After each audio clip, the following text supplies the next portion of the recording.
You ready? I'm ready. You ready? Yes. Okay, hello and welcome back to Ready Steady Play.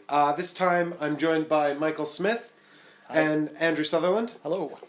And we've got kind of a special game for you here. It's not, we're pretty current. We usually play something pretty new. Today we're actually playing something that's a bit of a classic. Yeah. Something from your childhood, right, Michael? Yeah, totally. I got given this by my parents when I was about 12, maybe. And so many a family board game night playing this. Very frustrated.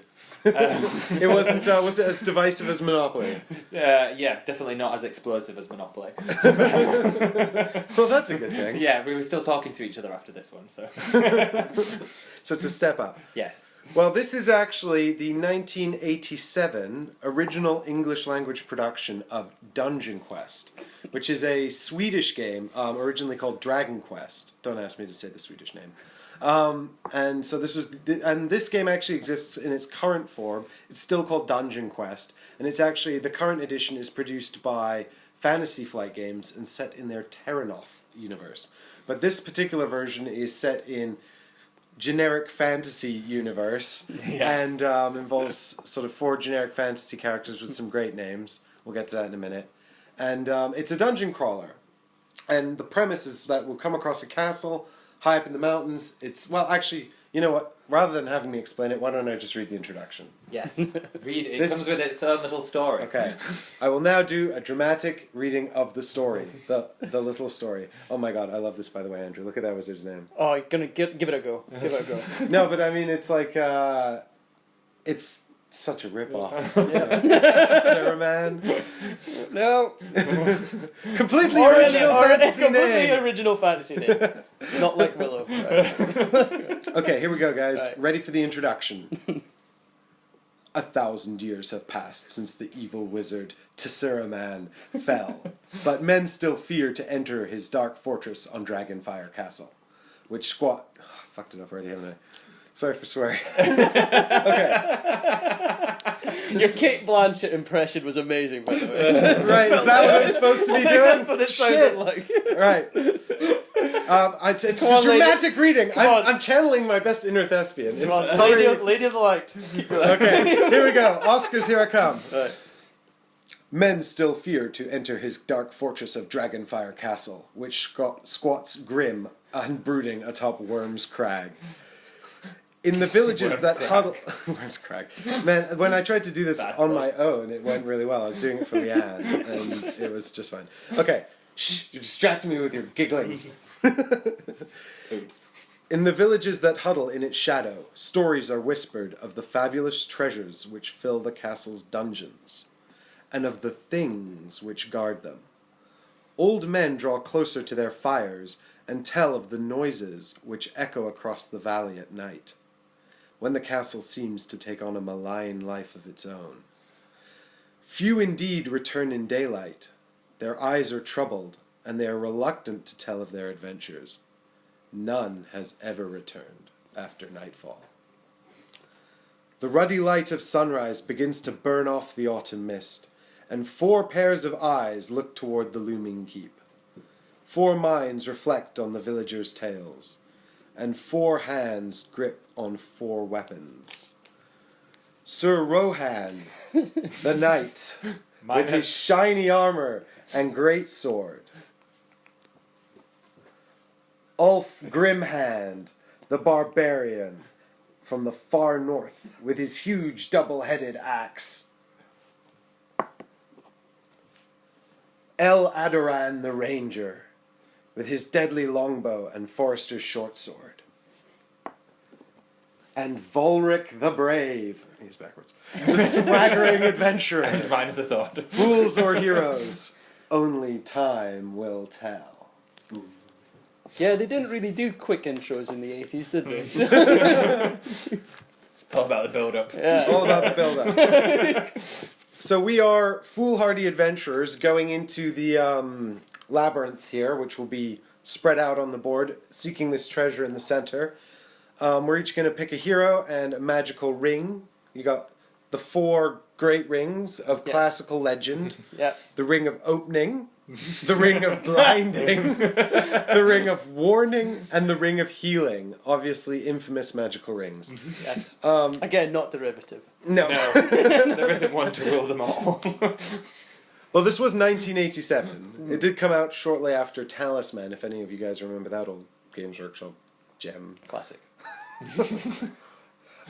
So what we've got to do is we've got to get into the dungeon, grab as much treasure as possible. Well, actually, not as much as possible, just more than anyone else. And then we've got to get out, all before the daylight tracker here on the side of the board reaches 0. So I think we have 26 turns in total.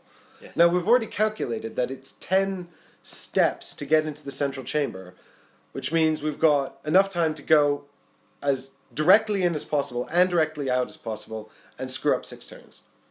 But it also says in the manual that there's a 15% success rate. It's balanced for that. It's balanced to that 85% of the time you play this game, you'll just lose. fail. They didn't really do playtesting in the 80s. It says after... Well, no, but this is the joke. It says in the rules, after extensive playtesting, we've determined you have a 15% chance of survival. And it's like, well, could you not just have sort of increased it a little Hey, bit? listen, dungeons aren't easy, guys. It's like life. No, just- You know what I mean? 15% of the time you will fail. Or succeed if you will. 15% of the time you'll Not succeed. nice places. So it's entirely possible that the winner of this game will just be the one that comes back out Yeah. Of the dungeon. of the dungeon. So there are mechanics for monster combat. We might come across monsters. There's mechanics for traps and all this kind of stuff. There's special rooms that trap you and screw you up.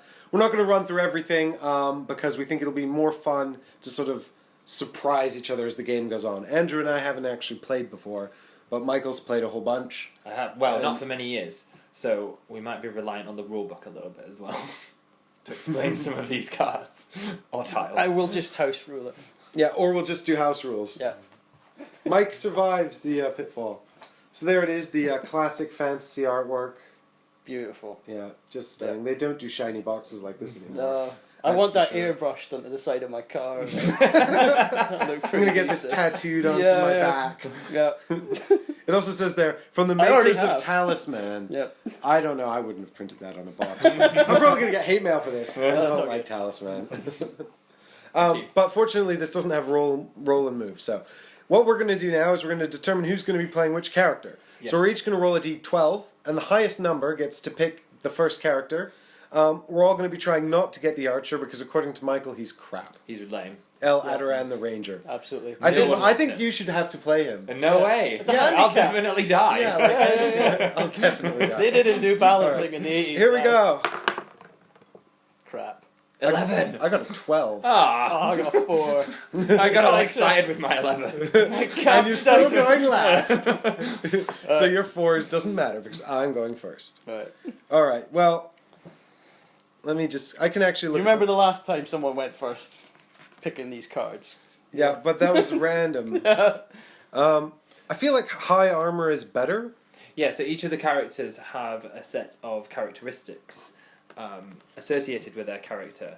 Strength, agility, armor, and luck. And depending on what those scores are, depends on what might happen to you throughout the game. So it's a bit of potluck about which tiles you draw to which to might play in strength to which characteristics that character that you pick. So choose wisely. Right. Well, I feel like I want to be Sir Rohan the Knight because he has the most health. He's also got a good strength. His agility and his luck aren't very good, but I feel like with good hit points and strength and armor, Comes great responsibility. I do need. But what good is armor? Because we did have a run through of the monster combat rules, and the armor didn't come into it. So I think that armor is more to do with potentially if you turn over a room card that you might need. A room card that's like trap, suffer Potentially. damage. There might be a hidden crossbow come out from a wall, for example. I hate those. Dastardly. Or a tile might come up that has a trap in it. So I feel like I might want Ulv the Grimhand the Barbarian actually. Do it. For two reasons. One, I think his stat line is slightly better, and two, his model isn't broken. Always a good point. You know? So actually, I think I will take Ulf Grimhand the Barbarian. There you are, sir. Thank you. And I get this one. Yeah, with his great axe. Look at this badass. Although I will notice one thing.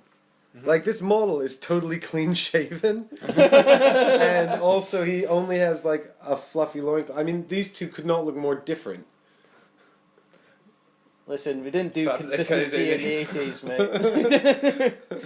They had one barbarian mold. For all Games Workshop games. I'm just going to pick Volric the Brave. I just think he's the snappiest dresser, personally. We'll see how this goes. Okay. So that leaves me with Sir Rohan, or... I don't even know how you pronounce this. El Adoran Shurhot. You should totally and take he's Sir totally lame. Eldoran I'm totally Shurhot. not picking him, so I am the knight. Boo! Boo! We think you should be. Yeah, you should take the handicap. No. As the only season. I want to get out of this castle with some treasure. There are your playing pieces. Yeah, my combat tiles. Have you got yours, Andrew? Oh, yes, but again, I'm not sure about the Mix Max pants. And yeah, I think this is him. Definitely. So some of these characters have slightly different art on their combat tiles as the art on their cards. We will explain how combat tiles work when we get to combat, which will be imminently. But basically there's 3 moves you can do. It's not very complicated. Also, like, this guy has a shield. None of the art here has shields. And his horns are well badass. Are you sure that's him? It's definitely him. It's definitely him. Okay. So that's you. Look at that guy.